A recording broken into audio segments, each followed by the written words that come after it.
The Rossi 92 and 357 Magnum has served as a general purpose walking around gun for me for the past several years. I really love this little carbine. It's been reliable, it's super fun to shoot, and I think there's a lot of practicality in a short 357 lever action, even in the modern world, especially as it applies to the everyday civilian. Like everybody else, I'm always looking to improve my gear, especially if it's a go-to tool that gets a lot of use. And finding a sighting system that I really liked on this thing has eluded me for quite a while now.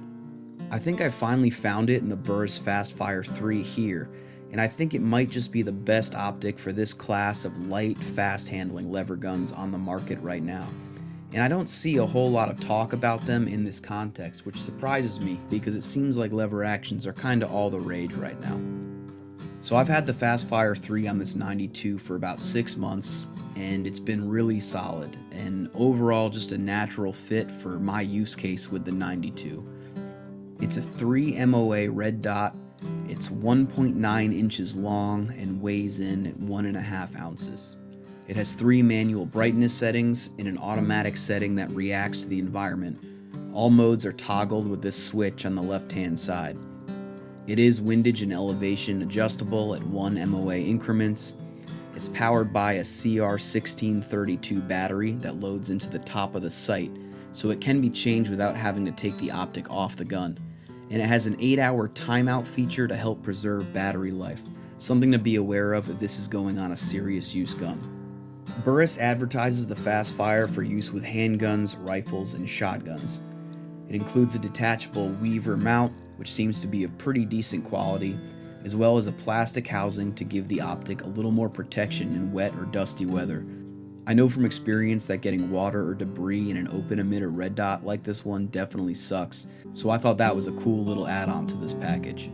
I've been really happy with this optic so far. Let's talk a little bit about how I ended up here. So I started out with the stock sights in the 92, just not a big fan of the semi-buckhorn style of sight. My eyes are not great, so I kind of need all the help I can get. So pretty soon after getting this gun, I bought the Skinner scope mount, which is the mount I have on it right now, and a primary arms micro dot. It's a good optic, very affordable, but my eyes didn't really work with the dot in there. I have bad astigmatism, and some optics work, some don't, and that was a pretty big starburst that I kind of pushed myself to work through, but at a certain point you realize you don't have to torture yourself, you can just find something that works.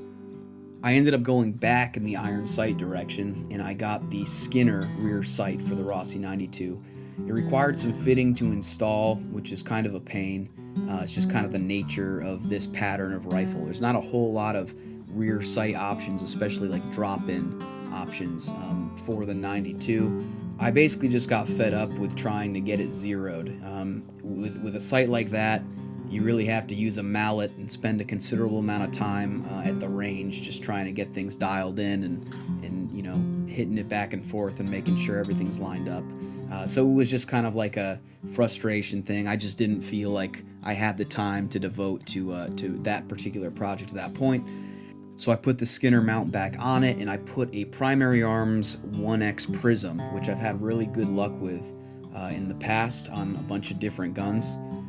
And that worked okay for what it was, but as many of you know, the big problem with a lot of optics that are designed for more of the AR world, they're going to sit very high, because with the AR everything's just straight back in line. With a traditional stock like this, if you're going to use a more modern AR style optic, you're going to have to basically hold the stock down at your jawline to be able to make sure everything's lined up. I wasn't really willing to go that direction. I'm really not a big fan of that. I like to have a consistent cheek weld, or as close as I can to a consistent cheek weld. So then I tried a Vortex Spark, which was basically the same thing. That's an optic designed for an AR-15, and I just wasn't comfortable with the way things were working. So I decided a pistol-style optic might be the ticket. This gun has a 16-inch barrel, it's a 357 Magnum. To me, it's a 100-yard and in gun, so I didn't feel like I needed any magnification or anything like that. I just wanted something simple that would help me retain the 92's form factor. So there's not a whole lot of info out there about optics for lever actions, which is surprising because it seems like every company's putting them out and a lot of people are really getting into the lever gun. But with some internet searching, I had a couple people recommend the Burris Fastfire for this application. I saw one on EuroOptic and decided to grab one and give it a shot. Like I said, it's worked out really well for me so far. I really like it because it's not bulky and retains sort of that handy factor of a 357 lever action. It happens to work pretty well with my astigmatism, and that's just one of those things that you're never really going to be able to know whether an optic's going to work with your eyes or not. This one happens to work just fine, and I'm really happy about that. I like its simplicity and the fact that the controls are very intuitive. I just didn't want anything complicated at all on this gun. Battery changes are fairly easy, and it's been completely durable and reliable so far. I've probably got about 150 rounds through the 92 so far, almost all of which have been, full house 357, which is mostly what I shoot out of this thing. No issues, and I wouldn't expect it to have any. I've seen people put these fast fires on 12 gauge shotguns and use them out in the field for hunting. So obviously the circuitry that Burris put in here can withstand some recoil. Another advantage of an optic like this Fastfire 3 is that it sits low. I'm not able to attain the ideal cheek weld. I still have to get up on the stock a little bit to see what I want to see, but it's a big improvement on all of the other optics that I used. So that's the Burris Fastfire 3. Let me know in the comments if you've got a carbine setup similar to mine, what optic you're running, or if you got any other sighting solutions for a 92 pattern rifle.